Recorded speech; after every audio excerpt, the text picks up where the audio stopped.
Devin Haney says he may move up to 140 pounds if the George Kambosos fight does not happen.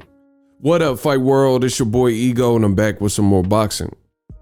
2022 is up. Let's get it. Make sure you guys subscribe for the latest and greatest. You don't want to miss a thing. Aerosmith voice. Now, Devin Haney, he was at the Jake Paul, Amanda Serrano, Eddie Hearn, and Katie Taylor kickoff, face-off press conference or whatever. And he was interviewed, and Devin Haney said that he's looking to possibly move up to 140. That's a strong possibility, but his first priority maintains to fight George Kambosos for undisputed. So you guys see this article, link in the description. Devin Haney, we are looking to test out 140 if there is no Kambosos fight. It says, sadly, too often in the boxing world, some of the most gifted pugilists go publicly blacklisted without repercussion. Although he was recently defeated, WBC former champion Gary Russell Jr. was notoriously avoided for years. The same is true with Demetrius Andrade, and now is Devin the Dream Haney.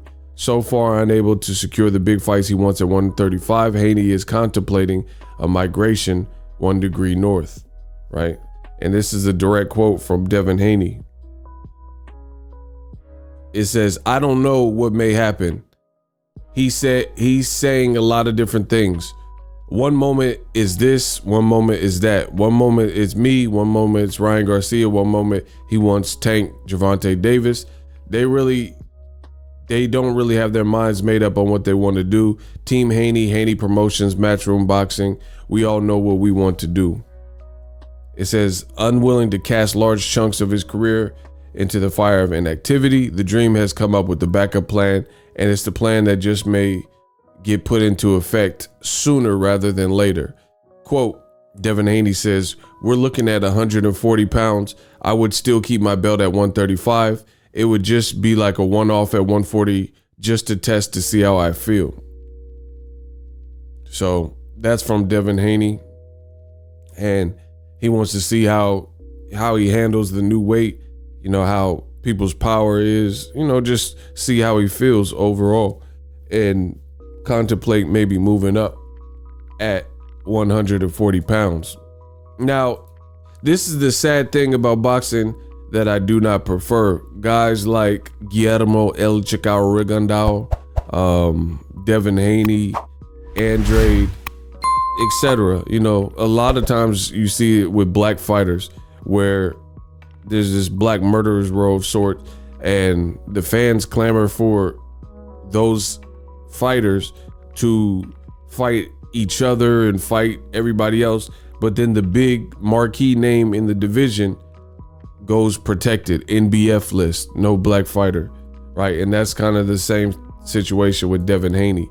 Devin Haney has been the victim of just nonstop politics where it's like, it's seemingly always something, right?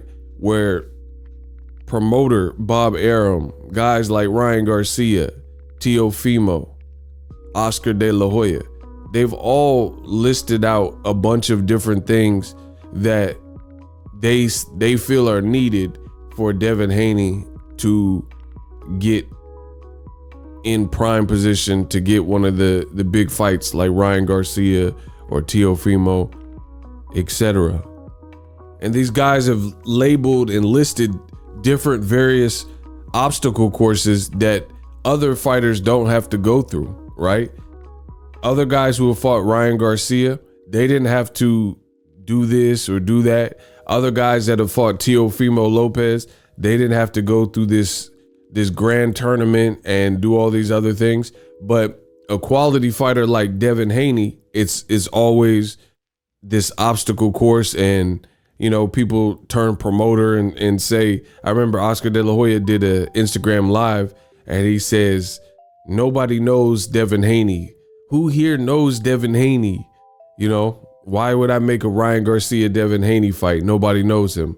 But we've seen Ryan Garcia fight guys that I literally have never heard of. I know who Devin Haney is, you know. Ryan Garcia, look it up. He fought a guy named Jose Lopez, and he was coming directly off a TKO loss. And this is in recent memory. This is not too long ago. You know what I mean? So, and he was fighting on Facebook, Ryan Garcia. So it's just ironic that Devin Haney is categorized and, berated, and he has to do all these extra things to try to secure the big fights. But Ryan Garcia is able to fight a guy literally, you know what? Why talk about it when you could be about it? I'll show you. Just so you guys know, everything I'm saying is true and it's factual. And then we'll have the date, time, and place, etc.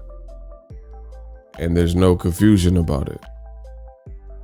So Devin Haney, he keeps getting the short end of the stick because of these various politics. Devin Haney, he continues to push for the best, and guys say stuff like, oh, fight someone in the top 10. Okay, well, he did that. He fought Jorge Linares, and then he fought Joseph Jojo Diaz, who was coming off an impressive performance against Javier Fortuna, and he made them both look bad. So we know what it really is. It's not like he has to. And see, and the funny thing is, you see Devin Haney has all this jewelry and Maybachs and, all these cars and stuff. So that's one thing that a lot of the haters usually try to throw at certain fighters, especially black fighters, is like, oh, nobody knows you. You're not making any money. You haven't made a paycheck. But they know Devin Haney's making money, so they can't use that against him. So it becomes something else. Fight someone in the top 10. Do this, a whole nother chain of commands. But here's Ryan Garcia. Boom. So in 2019, he fought Jose Lopez and knocked him out, right? So right before the Duno fight, the guy's 20-4 with 2 knockouts. And you see Ryan Garcia right there, right? And he lost to Ryan, but you see right before that, he was knocked out in 6 rounds just to fight before that, as I mentioned. So how is it that Ryan Garcia could fight Jose Lopez, who was coming directly off of a knockout loss the year before to Jonathan Oquendo, and he lost to Avery Sparrow. So basically, Ryan Garcia fought a guy who was in the last 3 fights, he lost 2 of them, 1 by knockout. So he was able to fight a guy like that. But then when it comes to Devin Haney, it's like, oh, you got to do this. You got to have an impressive performance. You got to really get the fans ready, and all this other stuff. And now we're here with George Kambosos, and seemingly what makes the most sense and a fight that would easily constitute as a meaningful fight, because we would now finally have an undisputed and finally know who's the true ruler at 135 pounds. Now that fight might not happen, and Devin Haney has to consider his other options. And I'm not mad at Devin Haney, because if you can't get the fights you're looking for, I mean, what are you supposed to do? Just sit? You sit and wait. You got to keep going on with your career, onwards and upwards.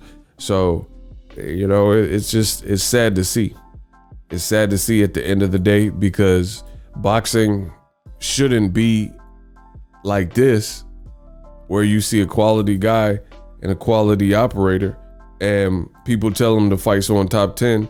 As you guys see in this picture, he did that. And it didn't matter. They're still making other excuses to not fight him.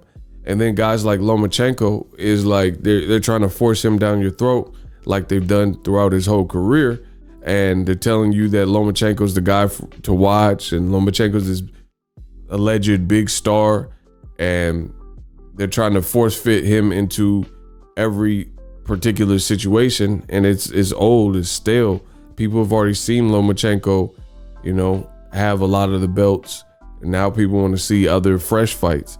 Lomachenko versus Kambosos stylistically is not as fun of a fight as some of the other fights, in my personal opinion. You know, Lomachenko has kind of one mode, one style, and if you can't beat that, then the fight's gonna look a type of way, right? Versus Devin Haney, you know, some people say he lacks power. So against a rugged guy like George Kambosos, it'll be an interesting style clash, but more importantly, it'll be meaningful because we'll finally put to rest the whole undisputed conversation. But again, that's too much like right. Let me know how I did in this video. Drop your thoughts in the comment section. Enema. The future is now. The Hibernation 5s by Kenichi Bear. Hybrid gaming and lifestyle headphones. Out of the box, you can connect to any console or PC, Bluetooth ready, with a low latency USB adapter, color RGB, and extreme bass mode. The Hibernation 5s adjust to you. Whether you need a gaming, travel, gym, or lifestyle headphones, the Hibernations got you covered. The new Hibernation 5s, link in the description. Customize the way you hear the world. Welcome to the nation. Are you tired of your YouTube videos not getting any views? Well, consider TubeBuddy. I've used TubeBuddy for years to scale up my YouTube channel. Now we're sitting over 200,000 subscribers.